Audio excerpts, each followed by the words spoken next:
Hello friends, welcome to Cooking to Subscribers. இன்னைக்கு நம்ம பார்க்க போறது ஒரு டிஃபரண்டான சிக்கன் ரெசிபி தான் பார்க்க போறோம். நீங்க எப்பவுமே ரெகுலரா பண்ற சிக்கனுக்கு பதிலா நீங்க இத ட்ரை பண்ணி பாருங்க. ரொம்ப டேஸ்டியா இருக்கும். குழந்தைகளுக்கும் ரொம்ப பிடிக்கும். வாங்க friends, இது எப்படி செய்யறதுன்னு வீடியோக்குள்ள போய் தெரிஞ்சுக்கலாம். இதுக்கு நான் இன்னைக்கு வந்துட்டு 4 சிக்கன் பிரீஸ்ட் எடுத்துர்க்கேன். இது போன்லெஸ்ஸா இருக்கிறதுனால குழந்தைகளுக்கும் சாப்பிடுறதுக்கு ஈஸியா இருக்கும், டேஸ்டியாவும் இருக்கும். ஃபர்ஸ்ட் நம்ம எடுத்து வச்சிருக்கிற போன்லெஸ் பிரீஸ்ட்டை வந்துட்டு என்ன பண்ணணும்னா சப்பாத்தி திரட்டுற கட்டையில் நல்லா மெல்லிசாக திரட்டிக்கணும். அப்புறம் டேஸ்ட்டுக்கு தேவையான அளவுக்கு சால்ட் அண்ட் பெப்பர் ஆட் பண்ணிக்கணும்.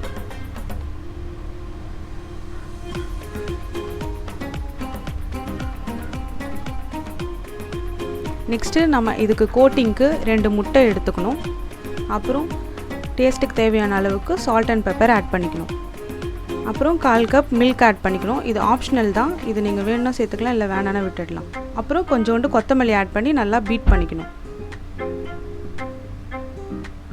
பீட் பண்ணிவிட்டு நம்மளுக்கு ரெடி பண்ணி வச்சுருக்க அந்த மேரினேட் சிக்கனில் ஊற்றிட்டு நல்லா டிப் பண்ணி எடுத்துக்கணும்.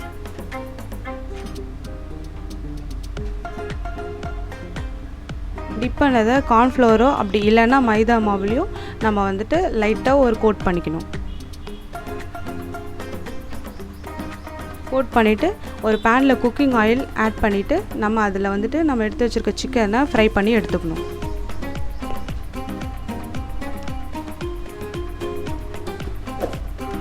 சிம்மில் வச்சு நல்லா 2 சைடும் வந்துட்டு கோல்டன் ப்ரௌன் ஆகிற வரைக்கும் ஃப்ரை பண்ணி எடுத்துக்கணும். நெக்ஸ்ட்டு 4 டீஸ்பூன் பட்டர் எடுத்துக்கிட்டு இதுக்கு தேவையான கிரேவியை நம்ம ரெடி பண்ணலாம்.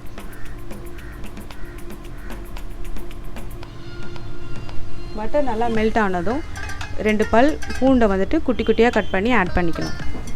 நெக்ஸ்ட்டு நம்ம கொஞ்சோண்டு லெமன் தோலை வந்துட்டு துருவி ஆட் பண்ணிக்கணும். இது வந்துட்டு சும்மா ஒரு ஃப்ளேவருக்காக நம்ம ஆட் பண்ணிக்கிறோம். டேஸ்ட்டும் நல்லாயிருக்கும். அப்புறம் டேஸ்ட்டுக்கு தேவையான அளவுக்கு சால்ட் பெப்பர் ஆட் பண்ணிக்கணும். அப்புறம் 2 டீஸ்பூன் லெமன் ஜூஸ் ஆட் பண்ணிக்கணும். அப்புறம் 1/2 கப் வாட்டர் ஆட் பண்ணி கொஞ்சம் பாயில் பண்ணணும்.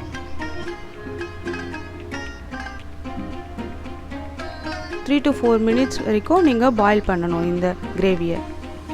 அப்புறம் கொஞ்சோண்டு கொத்தமல்லி ஆட் பண்ணிக்கணும். நெக்ஸ்ட்டு நம்ம ஃப்ரை பண்ணி வச்சுருக்க சிக்கனை ஆட் பண்ணி நல்லா அந்த கிரேவியோட பாயில் பண்ணணும். அவ்வளோதான் ஃப்ரெண்ட்ஸ், நம்மளோட டிஃப்ரெண்ட் ஸ்டைலான ஒரு சிக்கன் ரெசிபி ரெடி ஆகிடுச்சு. நீங்கள் எப்போவுமே ரெகுலராக பண்ணுற சிக்கனை விட இதை மாதிரி ஒரு வாட்டி ட்ரை பண்ணி பாருங்கள்.